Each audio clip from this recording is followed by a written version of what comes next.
Hello, I'm Matt Donnelly, and this is your Tennessee Titans versus the Green Bay Packers Thursday Night Football game preview. Hey, each and every week, Thursday Night Football, Monday Night Football, Sunday Night Football, it doesn't matter. We are going to bring you a prime-time preview each and every week. Maybe one, maybe two, maybe three.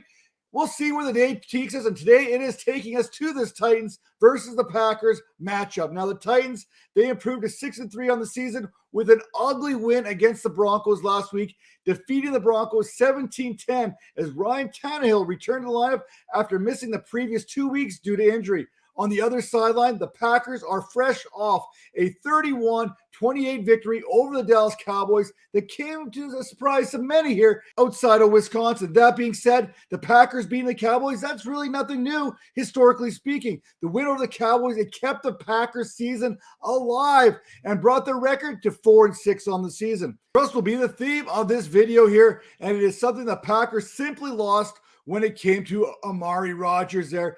As a punt returner, as a receiver, whatever, they ended up releasing him and Kylan Hill on Tuesday, which really has to say something considering the state of the Packers wide receiving core in order to release a guy like Aaron Rodgers. I mean, it can't be good. That's how bad he must have been performing there. We've all seen it. It's nothing new. We saw him muff plenty of punts here in the last few weeks. Now, turning our attention to the tail of the tape here, starting with the quarterback position for the Tennessee Titans. Ryan Tannehill. If you would have guessed that Ryan Tannehill would be the top scoring quarterback this season when facing the Broncos, I would have probably called you a liar. But hey, it's true. His 19.4 fantasy points were the most of the Broncos have allowed all season. This is a Broncos team that has allowed on average 9.1 fantasy points per game to the quarterback position. Now, since Tannehill joined the Titans way back in 2018, if you remember, he came over via trade from the Dolphins. So basically from 2019 on, he sits 8th in passer rating at 100.9, 5th in yards per attempt at 7.9, and 12th in adjusted completion percentage at 76.9. We all know that Tannehill can be an efficient passer. We've seen that time and time again. So it was nice to see it once again last week. Not to mention the most important stat here to the Titans, and that is that 35-15 record as a Titans signal caller.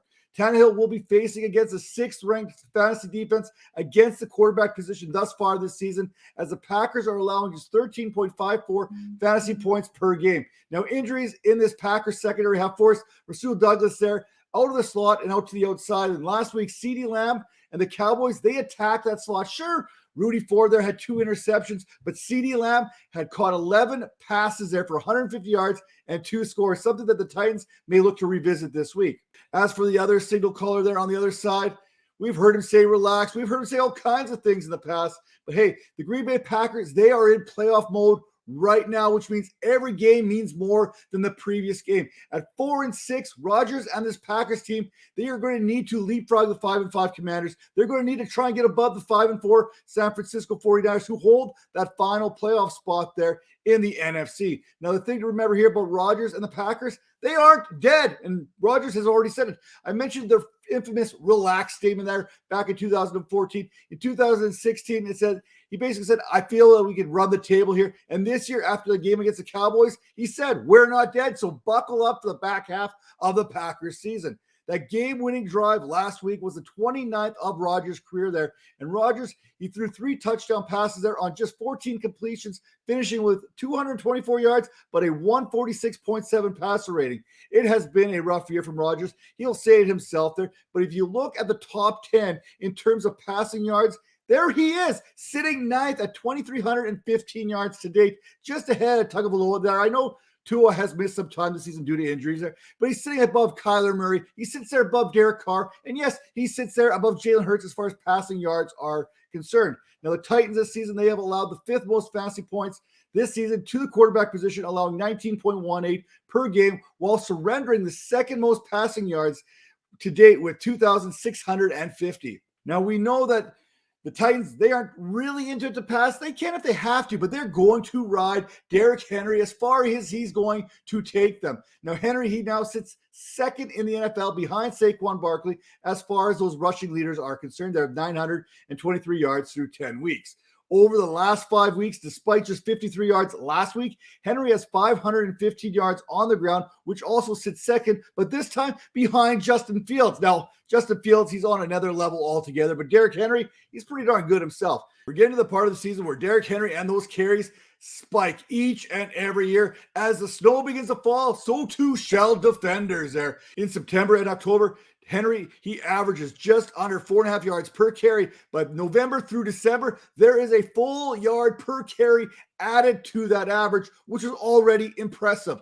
Henry is coming off a poor performance last week in which the Titans relied on their passing game to defeat the Broncos, which is crazy if you think about that, as Henry was limited to about 2.8 yards per carry on 19 attempts. This week, he faces the 21st ranked fantasy defense, a defense that is yielding 24.15 fantasy points per game this season and has given up the second most yards on the ground at 1,248. It still seems crazy to me that Derrick Henry has 6 career games with more than 200 yards, while every other active running back in the National Football League combined has just 4 such games.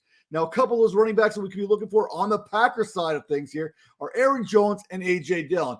Now, Aaron Jones, he dominated those backfield opportunities once again last week, which means it's probably time for a random A.J. Dillon game to sneak in on us. Perhaps, maybe this is just my fantasy trust issues starting to rear their ugly head. Now, all kidding aside, Jones literally went beast mode in touchdown celebration alone and turned 24 carries there into 134 yards, receiving a 67% opportunity share. Now, Dillon, he still produced. He still got his. He managed to turn 65 yards on 13 carries there against the Cowboys last week, although he did not receive a target in the passing game. While the Packers have allowed the second most rushing yards this season, the Titans have allowed the second fewest, having allowed just 599 yards on the ground this season and just 1 touchdown. It doesn't take a genius to see why the Titans rank inside the top 5 this season in fantasy points against the running back position, having allowed just 18.69 per game.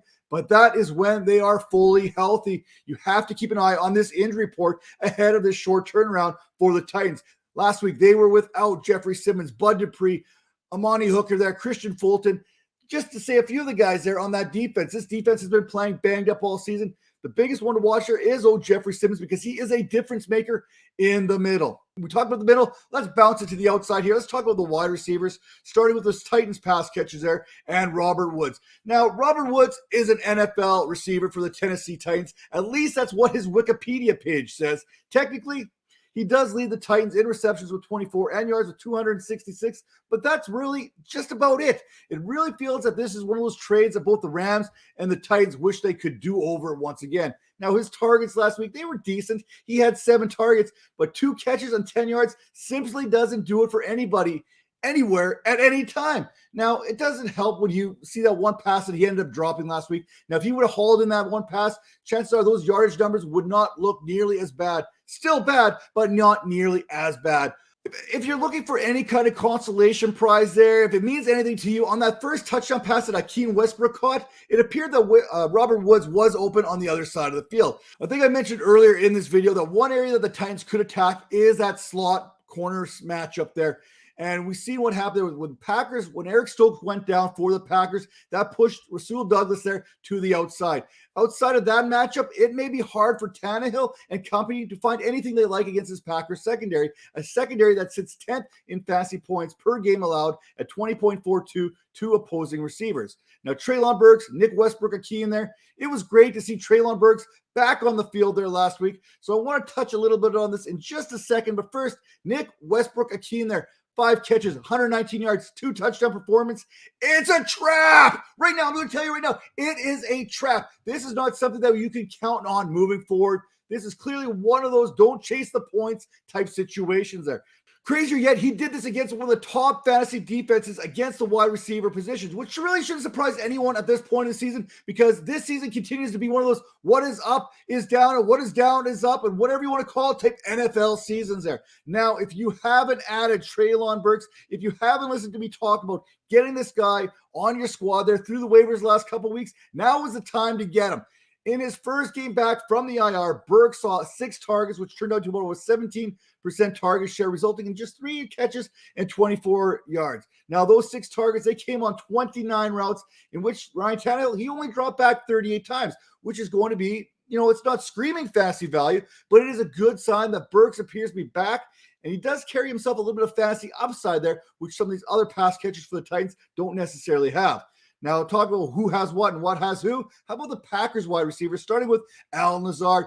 Alan Lazard, he had himself a pretty good stretch there, in which he had 100 yards or a touchdown. And what he also has is the trust of Aaron Rodgers. Now, while Lazard didn't have 100 yards or the touchdown last week against the Cowboys, he did finish with 3 catches and 45 yards.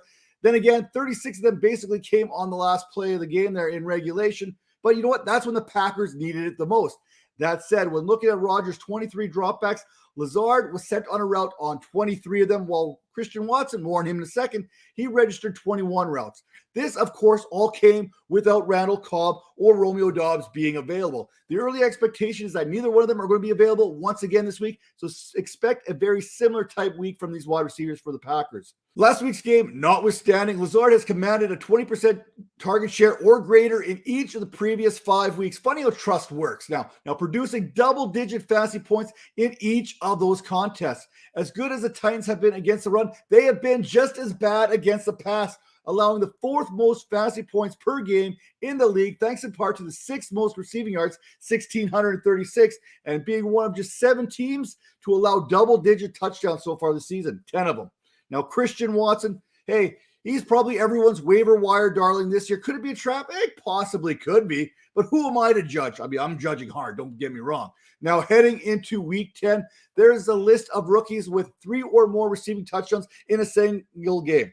They are Randy Moss, Torrey Smith, Odell Beckham Jr., Calvin Ridley, Chase Claypool, and Jamar Chase. Now you can add Christian Watson to that list after the rookie scored 3 touchdowns there, scoring a touchdown on 75% of his receptions. That basically makes him the Clyde Edwards-Helaire of the wide receiver position. Sorry, Packers fans. I didn't mean to put that voodoo on you.